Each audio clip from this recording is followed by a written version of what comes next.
Hey all, welcome back to my channel, The Namba Vibes.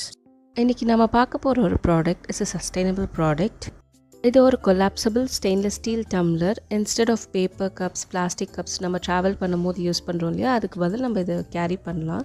Space சேவர் தான், travel friendly இல்லை, இது just space சேவர் தான்.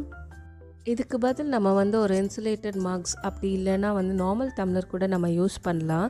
இது ஏன்னா replace of paper cups and plastic cups தான். ஏன் நம்ம பேப்பர் கப்ஸ் யூஸ் பண்ணக்கூடாதுன்னா, இதுலேயுமே ஒரு தின் கோட்டிங் பிளாஸ்டிக் கொடுத்துருக்காங்க, ஒரு தின் லேயர். இது நம்ம கூலாக ட்ரிங்க்ஸ் எது வேணாலும் குடிச்சிக்கலாம், but not the hot drinks like coffee, tea. நம்ம ஹெல்த்துக்கும் நல்லதில்லை, நம்ம என்விரான்மெண்ட்க்கும் நல்லதில்லை. ஸோ நம்ம better to carry a tumbler. முடிஞ்ச அளவுக்கு சஸ்டைனபிள் ப்ராடக்ட் யூஸ் பண்ணுங்கள். நம்ம ஒவ்வொருத்தரும் மைண்ட்ஃபுல்லாக இருந்தால் என்விரான்மெண்ட் சேவ் ஆகும். இது எதுவுமே ஸ்பான்சர்ட் வீடியோ கிடையாது.